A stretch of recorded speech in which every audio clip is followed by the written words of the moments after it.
Movie के start में हमें मिस्टर मॉलिंस नाम के आदमी को दिखाया जाता है और हमें बताया जाता है कि मिस्टर मॉलिंस डॉल्स बनाने का काम किया करते थे। एक दिन जब वो अपने घर पर बैठे डॉल्स बना रहे थे, तभी उनको अपने डोर के नीचे एक नोट मिलता है जिसमें लिखा हुआ था फाइंड मी। और वो नोट को उठाते हैं और पढ़ने लगते हैं। वो थोड़ा सा आगे चलते हैं तो उन्हें दूसरा नोट मिलता है जिसमें लिखा हुआ था क्लोजर। ये नोट किसी और ने नहीं बल्कि मिस्टर मॉलिंस की बेटी ने लिखे थे। मिस्टर मॉलिंस की बेटी का नाम एनाबेल था। मिस्टर मॉलिंस अपनी बेटी से बहुत ज्यादा प्यार करते थे। वो किसी भी कीमत पर अपनी बेटी को खोना नहीं चाहते थे, मगर किस्मत को कौन टाल सकता है। नेक्स्ट डे हम देखते हैं कि इनकी फैमिली चर्च से वापस आ रही थी और तभी इनकी गाड़ी का टायर पंचर हो जाता है। मिस्टर मॉलिंस अपनी गाड़ी को ठीक कर रहे थे। इसी दौरान एनाबेल रोड पर चली जाती है और तभी एक गाड़ी आकर एनाबेल को हिट करती है, जिसकी वजह से वहीं पर उसकी डेथ हो जाती है। इसके बाद हमें मूवी में 12 साल बाद का सीन दिखाया जाता है, जहां पर हम एक नन और कुछ ऑर्फन्स बच्चियों को देखते हैं। ये सभी लोग मिस्टर मॉलिंस के घर जा रहे थे। इनका ड्राइवर इनको बताता है अपनी बेटी की डेथ के बाद मिस्टर एंड मिसेस मॉलिंस दोनों बहुत ज्यादा अकेले हैं और तुम्हें वहां जाकर उनका ख्याल रखना होगा। अब ये सब लोग मिस्टर मॉलिंस के घर पर पहुंच जाते हैं, जहां पर मिस्टर मॉलिंस इनको वेलकम करते हैं। इन्हीं ऑर्फन्स बच्चियों में से हमें एक बच्ची दिखाई जाती है जिसकी टांग पर पोलियो था और वो ठीक तरीके से नहीं चल पाती थी। इस लड़की का नाम जेनिस था और ये इस मूवी की मेन कैरेक्टर है। मिस्टर मॉलिंस का घर बहुत ज्यादा बड़ा था। सब लड़कियां मिस्टर मॉलिंस के घर को देखती हैं और बहुत ज्यादा खुश होती हैं। मिस्टर मॉलिंस उनको बताते हैं कि उनका रूम फर्स्ट फ्लोर पर है, लेकिन तभी सिस्टर मिस्टर मॉलिंस से कहती है कि जेनिस चल नहीं पाती, इसलिए मैं और जेनिस नीचे वाले रूम में ही रहेंगे। पर वहाँ पर मिस्टर मॉलिंस उनको एक ऑटोमेटिक चेयर दिखाते हैं जो उन्होंने अपनी वाइफ के लिए बनवाई थी। जेनिस उस चेयर पर बैठती है और बहुत ही आराम से ऊपर पहुँच जाती है, मगर तभी जेनिस के पीछे एक परछाई थी और वो परछाई फिर अचानक से गायब हो जाती है। सभी लड़कियां बहुत ज्यादा एक्साइटेड थी। वो लड़कियां रूम में आती हैं और सभी अपना बेड चूज करने लगती हैं। वहीं पर जेनिस रूम के बाहर देखती है, जहां पर 5 साल, 6 साल और 7 साल लिखा हुआ था। तभी मिस्टर मॉलिंस जेनिस के पास आते हैं और उसे कहते हैं कि ये रूम हमेशा बंद रहेगा, इसको खोलने की कोशिश कभी मत करना। इसके बाद हम नन यानी के सिस्टर को देखते हैं जो अपने सामान को खोल रही थी। तभी वो वहाँ पर एक सीक्रेट विंडो को देखती हैं जिसके अंदर लिफ्ट लगी हुई थी। अब विंडो के अंदर लिफ्ट लगी हुई थी, ये काफी ज्यादा अजीब बात थी। अब सिस्टर उस विंडो को बंद करती है, लेकिन वो विंडो खुद से दोबारा खुल जाती है। सिस्टर दोबारा से उस विंडो को बंद करती है, लेकिन वो विंडो दोबारा खुल जाती है। पर तभी सिस्टर के पास एक लड़की आती है। वो आकर सिस्टर से परमिशन मांगती है कि वो बाहर जाकर खेल सकती हैं। सिस्टर सभी लड़कियों को परमिशन दे देती है और अब सब बच्चियां बाहर जाकर खेलने लगती हैं। यही सब कुछ जेनिस अपनी विंडो से देख रही थी। वो बहुत ज्यादा उदास हो जाती है क्योंकि वो चल नहीं सकती थी और ना ही इस तरह खेल सकती थी। अब रात को सब मिलकर डिनर करते हैं। तभी हम वहाँ पर मिस्टर मॉलिंस की वाइफ को देखते हैं, मगर तभी वहाँ पर डोर बंद हो जाता है। अब जब रात हो जाती है तो रात को जेनिस को वही नोट मिलता है जिस नोट पर लिखा हुआ था फाइंड मी। ये एग्जैक्ट बिल्कुल वैसा ही नोट था जैसा मिस्टर मॉलिंस की बेटी एनाबेल उनको दिया करती थी, मगर एनाबेल तो मर चुकी थी। और ये फिर कौन था जो जेनिस को ये नोट लिख रहा था। जेनिस उसी नोट को फॉलो करते हुए उस रूम तक पहुंच जाती है जिस रूम में मिस्टर मॉलिंस ने उसको जाने से मना किया था। जेनिस अब उस रूम में आ जाती है, जहां पर वो देखती है कि बहुत सारी डॉल्स पड़ी थी और वहीं पर एक छोटा सा डॉल हाउस भी था जो कि बिल्कुल कॉपी था मिस्टर मॉलिंस के हाउस जैसा। और तभी जेनिस को उस घर से एक चाबी मिलती है। ये चाबी दरअसल वहाँ पर पड़ी हुई कबर्ड की थी। जेनिस उस चाबी को उठाती है और कबर्ड को खोल लेती है। यहाँ पर एनाबेल की डॉल पड़ी हुई थी। ये डॉल दिखने में बहुत ज्यादा हॉरर थी, मगर जेनिस उस डॉल को देखती है और कबर्ड बंद कर देती है, लेकिन वो कबर्ड दोबारा से खुल जाती है। जेनिस दोबारा उस कबर्ड को बंद करती है, लेकिन वो कबर्ड फिर दोबारा से खुल जाती है। ऐसा लग रहा था कि एनाबेल उसको अपने पास बुला रही है। अब जेनिस उस डॉल पर एक कपड़ा डाल देती है, मगर जेनिस जब विंडो से बाहर देख रही थी तो मिस्टर मॉलिंस उसको देख लेते हैं। और अब जब जैनिस वहाँ से मिस्टर मोलिंस को देखकर जाने वाली थी, जब वो पीछे मुड़ती है तो देखती है कि डॉल चल रही थी। जैनिस के पास वो डॉल चल कर आती है और अचानक से गायब हो जाती है। जैनिस उस डॉल को देखकर बहुत ज्यादा डर जाती है, घबरा जाती है। उसको कुछ भी समझ नहीं आ रहा था कि उसके साथ क्या हो रहा है। वो जल्दी से भागती है और भागकर अपने रूम में आकर छुप जाती है। इसके बाद मिस्टर मोलिंस भी उसको नहीं देख पाते। नेक्स्ट डे हम देखते हैं कि सब लड़कियां बाहर खेल रही थी, मगर जैनिस सिस्टर को कन्फ्रंट करती है कि वो रात को उसी रूम में गई थी जहाँ पर मिस्टर मोलिंस ने उसको जाने से मना किया था। सिस्टर जैनिस को समझाती है कि हम मिस्टर मोलिंस के घर पर रहते हैं और हमें उनके सभी रूल्स को फॉलो करना होगा। इसके बाद हम इन ऑर्फन बच्चियों में से सबसे छोटी बच्ची को देखते हैं। वो खेलते हुए सीढ़ियों के बेसमेंट में छुपने के लिए चली जाती है, जहाँ पर उसको वो ही एनाबेल डॉल मिलती है। वो डॉल को घूर कर देखती है, मगर तभी कोई साया उसकी तरफ बढ़ता है और वो डॉल अचानक से गायब हो जाती है। वो बच्ची बहुत ज्यादा डर जाती है और डर कर बेसमेंट से बाहर गिर जाती है। वहाँ पर सभी लड़कियाँ उसको देखकर उसका मजाक बनाती हैं, मगर तभी मिस्टर मोलिंस अब उस सीक्रेट विंडो को बंद कर देते हैं ताकि वहाँ पर कोई और ना जाए। इसके बाद रात हो जाती है। रात को हम दो लड़कियों को देखते हैं जो अपने ऊपर चादर लेकर टॉर्च लेकर बातें कर रही थी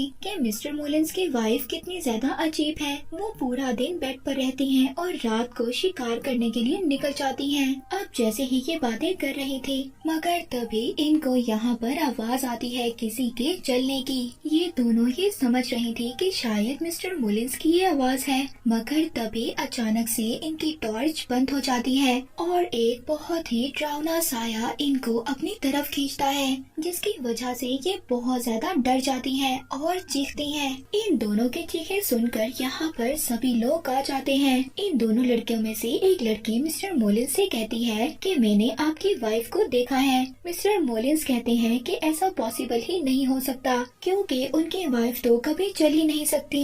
इसके बाद हम देखते हैं कि सिस्टर मिसेस मोलिंस के रूम में जाती है उनकी बेटी की डेथ का अफसोस करने।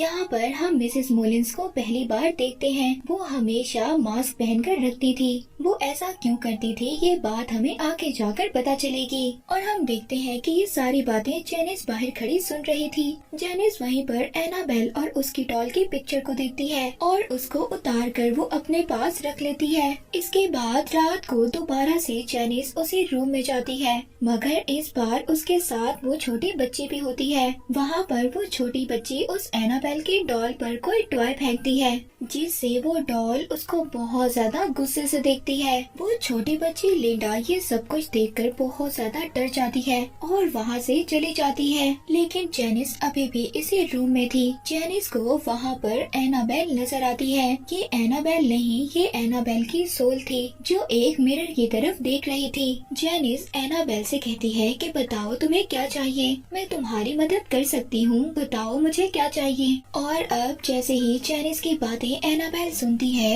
एनाबेल पीछे मुड़ती है और मुड़कर बोलती है। उसका फेस पूरी तरह से खराब था। वो अजीब सी हॉरर सी सोल में बदल गई थी। वो जैनिस से कहती है कि मुझे तुम्हारी आत्मा चाहिए। जैनिस बहुत ज्यादा डर जाती है। वो यहाँ से भागने की कोशिश करती है। वो अपनी उसी ऑटोमेटिक चेयर पर बैठती है और नीचे जाने लगती है, मगर वो चेयर दोबारा से ऊपर आ जाती है और अब वो शैतान जैनिस को ऊपर से नीचे फेंक देता है। अब इसी तरह सुबह हो जाती है। सुबह को मिस्टर मोलिंस जैनिस का इलाज करवाते हैं। जैनिस सिस्टर को बताती है कि इस घर में कोई शैतान है जो मुझे मारने की कोशिश कर रहा है, क्योंकि मैं सबसे ज्यादा कमजोर हूँ। मेरी सोल सबसे ज्यादा वीक है। सिस्टर जैनिस को समझाती है कि तुम्हारी बॉडी जरूर वीक है, लेकिन तुम्हारी सोल बिल्कुल भी वीक नहीं है, वो हमसे भी ज्यादा स्ट्रॉन्ग है। इसके बाद हम देखते हैं कि रात को लिंडा को उसी रूम से आवाज आती है। वो उसी रूम के पास जाती है और पास जाकर वो बाहरी से देखती है। वो देखती है कि वो डॉल चेयर पर बैठकर झूले ले रही थी। ये बहुत ज्यादा अजीब था। वो बहुत ज्यादा डर जाती है, मगर लिंडा फिर भी देखना चाहती थी क्या इस रूम में वाकई ही कोई शैतान है। वो अपनी टॉय गन से एक रस्सी बांधती है और उस रूम की तरफ करती है, मगर तभी वो शैतान उसकी वो टॉय गन छीन लेता है। लिंडा बहुत ज्यादा डर जाती है और डर कर अपने बेड पर जाकर छुप जाती है और वो शैतान वहाँ पर आता है और अपनी डॉल लेकर चला जाता है। नेक्स्ट मॉर्निंग एक और अजीब सी बात होती है। सिस्टर एनाबेल को बाहर लेकर घूमने जाती है, मगर तभी वो सिस्टर अचानक से शैतान में बदल जाती है और वो जेनिस को ले जाकर एक स्टोर रूम में फेंक देती है और वहाँ पर बंद कर देती है। जेनिस को वहाँ पर एनाबेल नजर आती है। एनाबेल जेनिस के अंदर अपना सारा खून फेंक देती है, यानी कि जो स्पिरिट अभी तक एनाबेल की शक्ल में नजर आ रही थी वो अब जेनिस के अंदर जा चुकी थी। सभी लोग जेनिस की जब चीखें सुनते हैं तो वहाँ पर आ जाते हैं, मगर जेनिस सबको ये दिखा रही थी कि वो बिल्कुल नॉर्मल है, क्योंकि अब वो शैतान जेनिस के अंदर जा चुका था। नेक्स्ट डे मिस्टर मोलिन्स लिंडा के पास आते हैं। लिंडा मिस्टर मोलिन्स को सब कुछ सच सच बता देती है कि आपके मना करने के बावजूद जेनिस उस रूम में गई थी और उसने वहाँ से डॉल भी ले ली थी। ये सब बातें सुनकर मिस्टर मोलिन्स को बहुत ज्यादा गुस्सा आता है और वो घबरा भी जाते हैं। वो जल्दी से घर के अंदर जाते हैं, जहाँ पर जाकर वो देखते हैं वो डॉल चेयर पर बैठी थी और साथ ही वहाँ पर उनको अब एक नोट भी मिलता है जिसमें लिखा हुआ था कि डैडी मैंने आपको ढूंढ लिया है। पर तभी वहाँ पर मिस्टर मोलिन्स को जेनिस भी नजर आती है। मिस्टर मोलिन्स जेनिस से पूछते हैं कि मैंने तुम्हें मना किया था उस रूम में नहीं जाना, मगर तभी जेनिस अंधेरे में जाकर गायब हो जाती है और उसकी बॉडी से कोई अजीब सी चीज बाहर आती है। ये वही शैतान था जो जेनिस के अंदर था। मिस्टर मोलिन्स उसकी तरफ क्रॉस का साइन करते हैं, मगर अब वो शैतान एक एक कर मिस्टर मोलिन्स की फिंगर्स को तोड़ देता है और इसके बाद मिस्टर मोलिन्स को भी मार देता है। बेचारे मिस्टर मोलिन्स की भी अब डेथ हो गई थी। सिस्टर जल्दी से जब मिस्टर मोलिन्स की चीख को सुनती है तो अंदर आती है। वो आकर देखती है कि मिस्टर मोलिन्स की बॉडी अजीब सी हालत में पड़ी थी।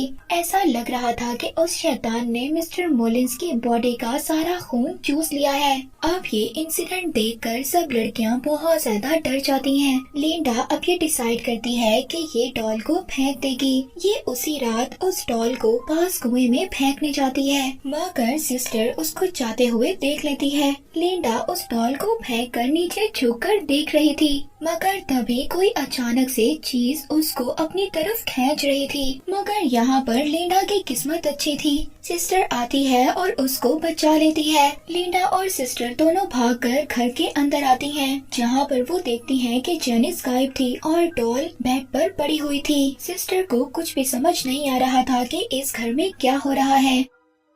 सिस्टर मिसेस मोलिन्स के पास जाती है और जाकर पूछती है कि इस घर में क्या है, ये सब कुछ क्या हो रहा है, क्या इस घर में कोई ब्लैक पावर है जो सबको मार रही है। यहाँ पर सच्चाई पता चलती है। मिसेस मोलिन्स बताती है कि उनके बेटे की डेथ के बाद वो दोनों बहुत ज्यादा अकेले हो गए थे, इसीलिए उन्होंने फैसला किया कि वो अपनी बेटी को वापस लाएंगे। इसके लिए उन्हें चाहे कुछ भी करना पड़े, लेकिन ये नुकसान इतना ज्यादा बड़ा होगा उन्होंने कभी भी नहीं सोचा था।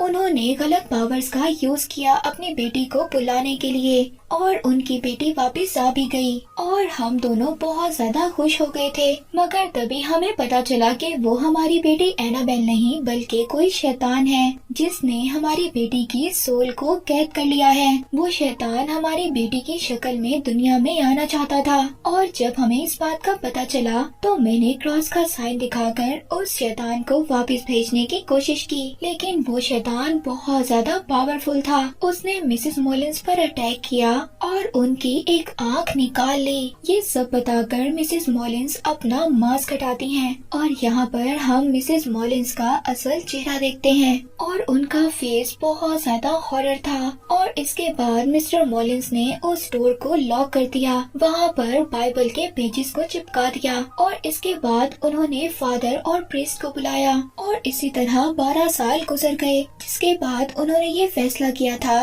कि वो अपनी बेटी की जगह दूसरी बच्चियों की मदद करेंगे। मिस्टर मोलिन्स ने यहाँ पर सबको अच्छे के लिए बुलाया था। वो ये नहीं जानते थे कि जेनिस उस डोर को ओपन कर देगी और वो शैतान दोबारा से जाग जाएगा। इसके बाद बाकी लड़कियाँ जेनिस को देखती हैं जो अब चल सकती थी, यानी कि उसके अंदर अभी भी शैतान था जिसने जेनिस को बिल्कुल ठीक कर दिया था। यहाँ पर जेनिस सब लड़कियों को मारने की कोशिश करती है। वो सभी चीख कर बाहर जाती हैं। सिस्टर यहाँ पर सबको समझाती है कि वो सभी एक साथ रहें और सेफ रहें। अब वो सभी लड़कियां मिसेस मॉलिंस को भी अपने साथ लेकर जाना चाहती थी ताकि वो उनकी भी केयर कर सके। तभी जब वो उनके रूम में जाती है तो जाकर वो अजीब सा नजारा देखती हैं। वो देखती हैं कि उस शैतान ने पहले ही मिसेस मॉलिंस को मार दिया था और मार कर उनकी आधी बॉडी को दीवार पर लटका दिया था। ये देखकर सभी लड़कियां बहुत ज्यादा डर जाती हैं। वो चीखती हैं और बाहर चली जाती हैं। सिस्टर वहाँ पर लिंडा और दूसरी बच्ची को बचाने जाती है, मगर तभी वहाँ पर जेनिस भी आ जाती है। सिस्टर जेनिस के सामने बाइबल पढ़ने लगती है। तभी जेनिस सिस्टर को उठाकर एक मिरर में दे मारती है, जिसके बाद जेनिस के अंदर जो शैतान था वो वहाँ पर सभी लड़कियों को तंग करने लगता है। इन्हीं में से एक लड़की कॉटेज में जाकर छुप जाती है। तभी वहाँ पर शैतान उसको मारने की कोशिश करता है। दूसरी तरफ लिंडा जेनिस से बचने की कोशिश कर रही थी। जेनिस लिंडा के पीछे थी और उसको मारना चाहती थी। लिंडा तभी उस सीक्रेट विंडो को ओपन करती है, जिसमें वो देखती है कि मिसेस मोलिन्स जो मर चुकी थी मगर अब उनकी बॉडी में जान आ गई थी और वो लिंडा की तरफ आ रही थी। जल्दी से लिंडा उस विंडो को बंद कर देती है। सिस्टर लिंडा को बचाने के लिए आ जाती हैं। जेनिस एक नाइफ से सिस्टर पर स्टैब करती है, जिसके बाद सिस्टर जेनिस को उसी कबर्ड में बंद कर देती है जहाँ पर पहले वो डॉल बंद थी। वो शैतान पूरे घर को हिलाना शुरू कर देता है। वो अपनी पूरी ताकत लगाता है उस कबर्ड से बाहर आने की, मगर वो नहीं आ पाता। यहाँ पर सारे घर की लाइट्स ऑन ऑफ हो रही थी। इसके बाद ये सब देखकर सभी यहाँ से भागने लगते हैं। हम देखते हैं कि पूरा घर हिलने लगता है और सभी लाइट्स एकदम ब्लास्ट हो जाती हैं और बिल्कुल अंधेरा हो जाता है। अचानक से बिल्कुल हर चीज खामोश हो जाती है। ऐसा लग रहा था कि जैसे वो शैतान अब यहाँ से जा चुका है। इसके बाद नेक्स्ट डे का सीन दिखाया जाता है, जहाँ पर पुलिस आ जाती है। पुलिस उस कबर्ड को खोलती है, मगर उस कबर्ड में सिर्फ डॉल थी। जेनिस वहाँ से गायब हो चुकी थी। इसका मतलब वो शैतान अभी भी जेनिस के अंदर था और वो जेनिस को अपने साथ लेकर आजाद हो चुका है। इसके बाद हमें दिखाया जाता है कि एक ड्राइवर उस डॉल को लेकर चला जाता है और फिर ये सभी लड़कियां भी डिसाइड करती हैं कि वो इस घर को छोड़कर चली जाएंगी। इसके बाद हमें कुछ टाइम बाद का सीन दिखाया जाता है, जहाँ पर हमें कपल को देखते हैं। वो ऑर्फन हाउस से एक लड़की को अडॉप्ट करने आए थे और ये लड़की कोई और नहीं जेनिस थी, जिसका पाँव भी बिल्कुल ठीक हो चुका था। इसका मतलब अभी भी शैतान उस जेनिस के अंदर था। हमें इसके बाद जेनिस को बड़ा होते हुए दिखाया जाता है। 12 साल बाद हम देखते हैं कि जेनिस अब बड़ी हो चुकी है। उसके पेरेंट्स को उसकी आवाज सुनाई देती है। उसके फादर जेनिस को चेक करने के लिए जाते हैं, मगर तभी वो अपने फादर का गला काट देती है और इसके बाद वो अपनी मदर को भी मार देती है। और यही आवाजें सुनकर इनकी नेबर जाग जाती है और इसी के साथ ये मूवी यहीं पर एंड हो जाती है।